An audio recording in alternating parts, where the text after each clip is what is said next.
Hi everyone, welcome to Animation Juice. My name is Richard and it's Quick Tip Tuesday, which means it's time for another design quick tip. And in this episode I'm going to show you how to quickly scroll through the blend modes in Photoshop so that you can see the effect of those modes and how it's affecting your work really easily and really quickly. So let's jump in.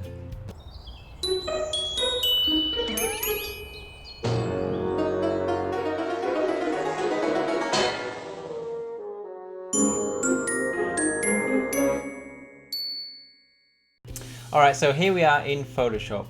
Now, this is really a follow-on from last week's quick tip, which we were looking at how to quickly apply textures to character designs and other digital work in Photoshop to quickly get hand-drawn effects very easily and very quickly.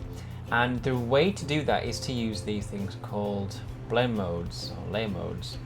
And you'll find them at the top of your layer stack, just underneath where it says layers. And usually if you create a layer, it will be set to normal. Normal is as it sounds, it's quite normal. You can just paint and draw on this layer and it appears as you would expect it to appear, as you would expect it to appear. It appears normal. And I'm drawing with a white brush, so I expect it to put down white lines, and it does.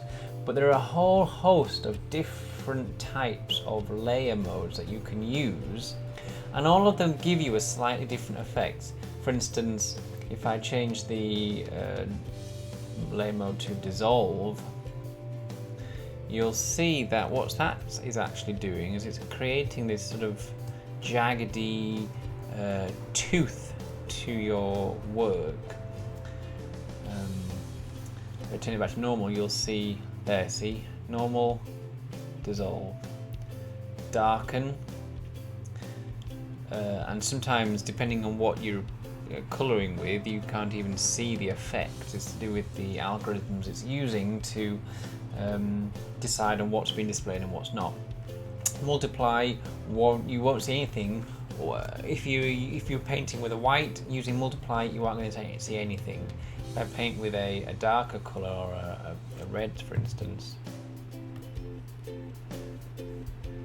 the multiply is, we're sort of seeing the layer beneath through the multiply layer. Now, I'm not going to go into exactly what each one of these blend modes does. To be honest, I don't exactly know what every single one of them does exactly. I've got a general idea of what a few of them do. The most common ones that I use are multiply, screen, overlay and soft light, and sometimes saturation. But often I want to experiment with what a certain blend mode is going to do to the work below it, especially when we were looking at textures last week. If I'm in Photoshop and I'm designing a character and I want to make it look hand-drawn like we did last week, I'll bring in a texture and I'll just want to sort of do a cursory, I wonder what colour burn effect it's going to have. Oh wow, linear burn, you know, you can play with the opacity as well, but I wonder what dark colour does, or lighten, and screen. You know, so you can just go through every single layer mode just to see what effect it has on the overall drawing. Now, when you're in a production environment and you're trying, you don't know what you're looking for, and you want to quickly experiment to see what all these different types of blend modes do, you can just keep clicking on each one. You know, oh, that looks nice. Going back up with the mouse to your arrow and going down to the next one, and again, you know, there are a few clicks involved there.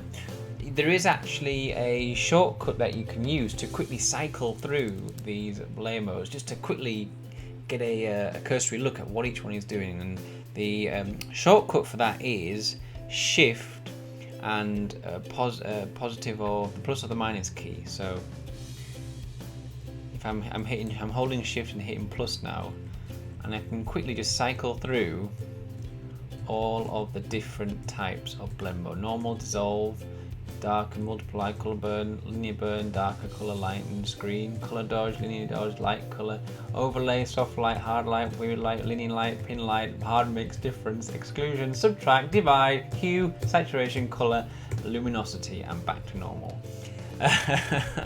So that is a really quick way. There we go, just zooming through it, and you can go backwards as well using the shift minus keys. So shift minus and shift plus allows you to quickly cycle through all of the different blend modes really quickly, just to get a cursory look and experiment very quickly with what the blend mode is doing with your drawing. Now this is really useful, especially when one layer mode works well for one layer. For instance, soft light works very nicely for this texture, but for this texture, but for this texture, soft light doesn't work as well, I personally find. So I'd like to find, well, what does work well? Well, using that hotkey, the shift plus key, I can just cycle very quickly through all the different types of blend mode. See, I can see that color burn is quite nice. If I just reduce the opacity slightly, then you get quite a nice, toothy texture to it. So that's how you can quickly experiment with different types of blend mode.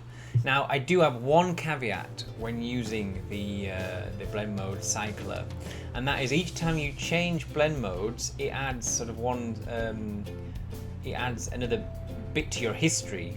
It's basically filling up slots in your undo history. So if you are quickly cycling through all of these blend modes, you will very, very quickly use up all of your undo slots. So that's just something to bear in mind when cycling through. It's very easy to get carried away and you end up losing all of your slots. Now you can create more slots, but that is a whole different tip for a whole different tutorial, maybe next week's tutorial. But so I hope this has been really useful for you, and you can show how you can and you can see now how you can quickly experiment with different types of blend modes, but use it wisely, and do be aware that it does use up your history very quickly, especially when you are excitedly cycling through the blend modes. So that's it for this quick tip. So that's it for this week's Quick Tip Tuesday. If you like the video, make sure to let me know by leaving a like and a comment, and make sure to subscribe to stay up to date with the latest videos as they come out. So until next week's Quick Tip Tuesday, have a great week guys, and I'll see you later.